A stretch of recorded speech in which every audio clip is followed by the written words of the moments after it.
System में school का उदाहरण देना चाहता हूँ। आज ये प्राइमरी स्कूल के बच्चे, क्योंकि यहाँ पेरेंट्स बैठे हैं, शायद ये मैं आपको समझाना चाहूँगा।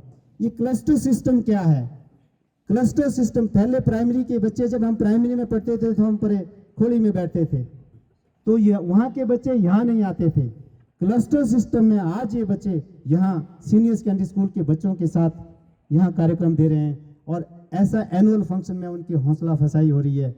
और जो क्लस्टर सिस्टम है, अगर बाय द वे वहाँ पे कोई पीटीआई नहीं है तो यहाँ का डीपी जाकर के वहाँ पढ़ाएगा। ये क्लस्टर सिस्टम है। इससे क्या होगा कि बच्चे में जो प्राइमरी स्कूल में जो प्रतिभाएं हैं, उसी दिन हम उसको बचपन से ही हम उसकी प्रतिभा को उभारने का या पहचानने का प्रयास करते हैं।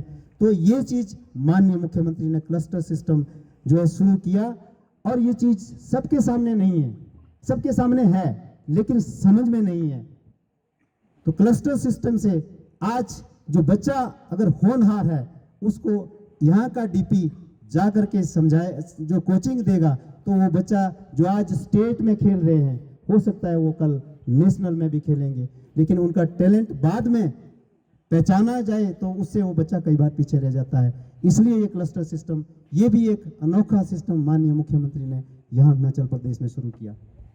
ये एक और उदाहरण मैं आपको दूं, सरकारी स्कूलों के अध्यापकों और प्राध्यापकों को विदेशों में विदेश की पढ़ाई, एजुकेशन सिस्टम जो विदेश में, वो शिक्षित करने के लिए सरकारी स्कूल के अध्यापक जब विदेश में जाने का ये निर्णय भी अभी माननीय मुख्यमंत्री ने लिया।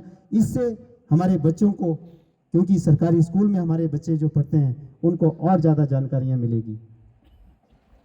और ये पहली बार हुआ कि जब ये आपदा आई तो 1.25 लाख रुपए जो मिलते थे, अब 7 लाख रुपया मकान के लिए ये माननीय मुख्यमंत्री का ये एक उदाहरण ये इस देश में पेश किया। तो नए काम, और आपने देखा होगा कि कोई ऐसा डिसीजन उन्होंने नहीं लिया जिसमें वो रोल बैक हुए। He never rolled back from his decisions। इसलिए मेरा सभी जो अध्यापक वर्ग हैं, प्राध्यापक वर्ग हैं, जो सरकारी कर्मचारी हैं, मेरा एक निवेदन है। अध्यापक वर्ग, विशेषकर जब सरकारें आती हैं, राजनीति बदलती है, तो ट्रांसफर्स का डर रहता है।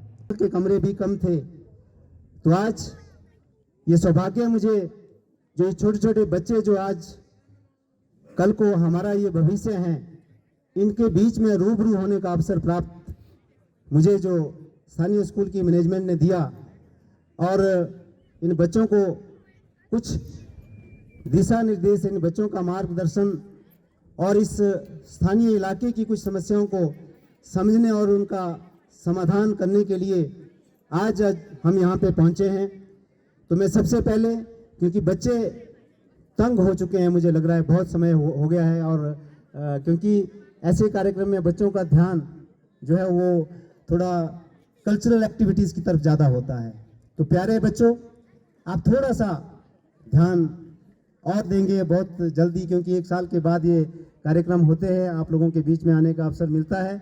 तो आप 2-3 बातें मेरी सुनेंगे। पहला, प्यारे बच्चों,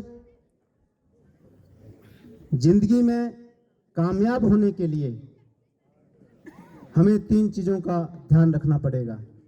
वो कौन सी चीज़ें हैं? ऊंची सोच, ध्यान रखना क्योंकि मैं पूछूंगा आपसे। ऊंची सोच, कड़ी मेहनत और पक्का इरादा। याद कर लिया आपने? आपको, क्योंकि इस दौड़ और होड़ की जिंदगी में आदमी, आपके इस उम्र में बहुत सारे विचार आएंगे, और आपने अगर इस दौड़ और होड़ की जिंदगी में ये 3 चीजें याद रख ली, तो आप बहुत आगे जाएंगे, अपना लक्ष्य हासिल कर पाएंगे।